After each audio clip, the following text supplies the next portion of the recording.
हाम्रो कार्यक्रम बिहान 10 बजेदेखि सुरु हुन्छ र कार्यक्रमबारे विस्तृत एवं तथ्यगत जानकारीका लागि म परीक्षा नियन्त्रक अनुराधा रोकाया म्याडमलाई अनुरोध गर्छु। धन्यवाद डिन सर। आदरणीय डिन सर अनि विभिन्न मिडिया हाउसबाट पाल्नुभएका सबै मिडियाकर्मी मित्रगण, सर्वप्रथम त म तपाईहरुलाई यस प्रेस मिटमा स्वागत गर्न चाहन्छु। अनि यति सर्ट नोटिसमा पनि तपाईहरु यति ठुलो संख्यामा यहाँ आइदिनु भयो, आफ्नो बिजी शेड्युलबाट यत्रो बहुमूल्य समय हामीलाई दिनुभयो, त्यसको लागि तपाईहरु सबैलाई म हृदयदेखि नमन गर्न चाहन्छु, धन्यवाद दिन चाहन्छु। अब भर्खर डिन सरले हामीलाई अवगत गराइसक्नु भएको छ। 2081 साल फागुन 25 गते आइतबारको दिन सुदूरपश्चिम विश्वविद्यालयको 5औं दीक्षान्त समारोह को आयोजना हुन गइरहेको छ। यसै सम्बन्धमा म हजुरहरूको समक्ष केही जानकारी प्रस्तुत गर्न चाहन्छु। यस पटकको यो जुन 5औं दीक्षान्त समारोह हुन गइरहेको छ, यसमा हामीले परीक्षा नियन्त्रण कार्यालयले 8औं ग्रेस लिस्ट तयार पारेका छौँ। अनि यस 8औं ग्रेस लिस्टमा कुल मिलाएर 1337 है 1377 विद्यार्थीहरू यस 1377 हैन 77 नै हो, यति संख्यामा विद्यार्थीहरू यो 8औं ग्रेस लिस्टमा पर्नमा सफल भएका छन्।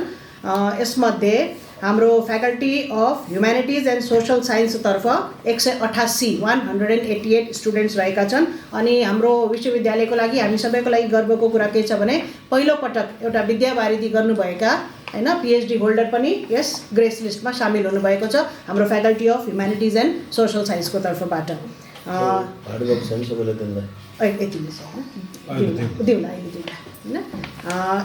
त्यसपछि हाम्रो फ्याकल्टी अफ म्यानेजमेन्ट तर्फ है, जसमा हाम्रो बीबीएस, बीबीए, एमबीएम, एमबीए र एमबीएस यी प्रोग्रामहरू रहेका छन्। त्यसमा कुल मिलाएर 610 स्टुडेन्ट्सहरू यस ग्रेस लिस्टमा सामेल भएका छन्।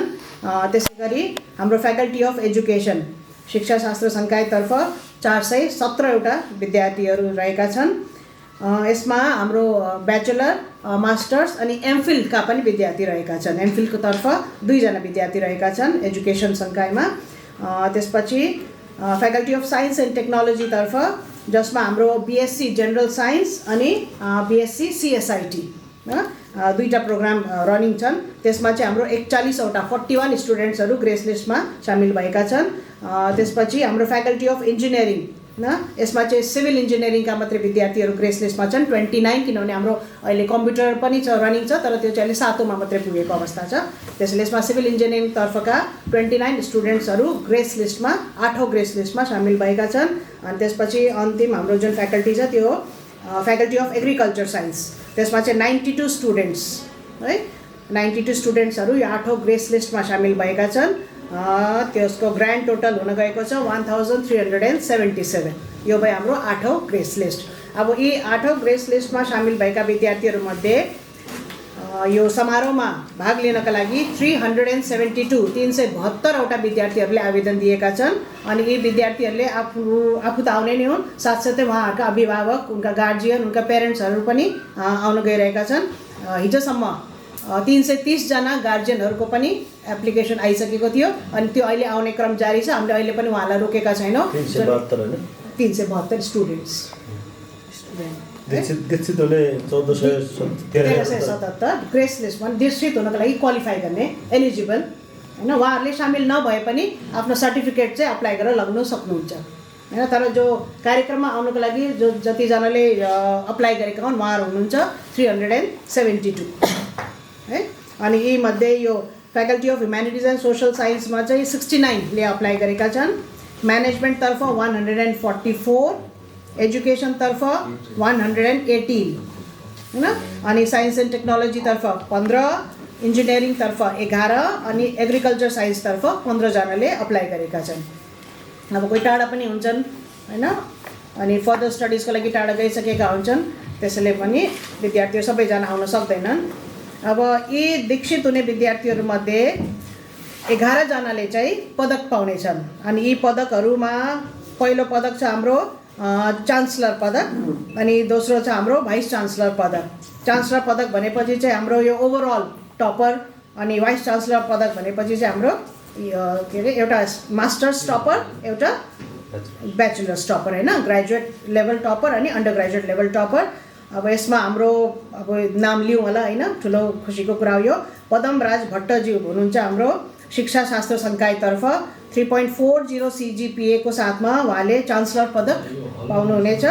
अनि भाइस चान्सलर पदक प्राप्त गर्नुभएको छ कृषि विज्ञान संकायतर्फको कुसुम तिमिल सेना है, स्कुल अफ एग्रिकल्चर टिकापुर कैलालीको विद्यार्थी हुनुहुन्छ, स्नातक तह होइन, अन्डर ग्रेजुएट लेभलमा उहाँले 3.93 CGPA साथै भाइस चान्सलर पदक प्राप्त गर्नुहुनेछ। 3.93 भाइस चान्सलर एउटा दुईटा हुने हैन, एउटा चान्सलर एउटा भाइस चान्सलर। भाइस चान्सलर यो कुन bachelor level topper vice chancellor अनि मास्टर्स लेभल टपर चान्सलर। त्यसपछि 9वटा पदक चाहिँ हाम्रो स्वर्ण पदक गोल्ड मेडल रहेका छन्, जुन विभिन्न संकायका टपरहरू छन् होइन। अब हाम्रो 6वटा संकाय अनि 3वटा चाहिँ हाम्रो मास्टर्स तर्फका संकाय होइन। एउटा अब 6वटा मध्ये हाम्रो मानविकी तथा सामाजिक शास्त्र, शिक्षा शास्त्र, व्यवस्थापन, मानविकी तथा सामाजिक शास्त्र हाम्रो स्नातक, 3टा जुन मैले अहिले पनि त्यो चाहिँ स्नातक यो हाम्रो ग्रेजुएट लेभलका है।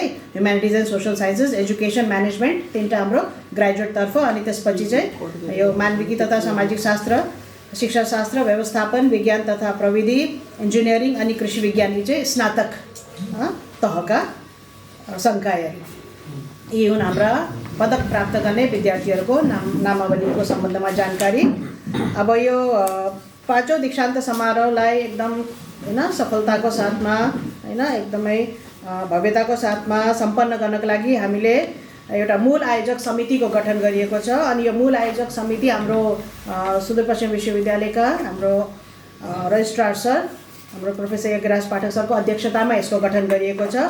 यसमा उपाध्यक्ष परीक्षा नियन्त्रक रहने गरेको छ अनि यसमा विशिष्ट अतिथिको रूपमा चाहिँ हाम्रो भिसी सर रहनुहुन्छ।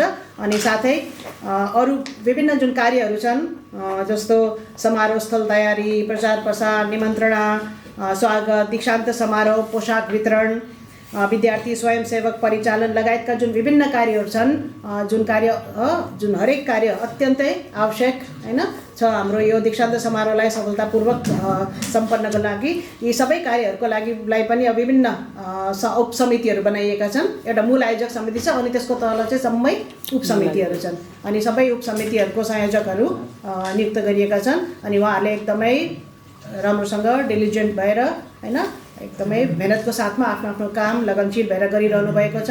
अनि उहाँहरूको यो लगनशीलतालाई देखेर अब यो कार्यक्रम राम्रैसँग हुन्छ होला भन्ने हामीले आशा लिएका छौँ है। त अहिलेलाई अब फ्याक्चुअल इन्फर्मेसन यति नै रह्यो।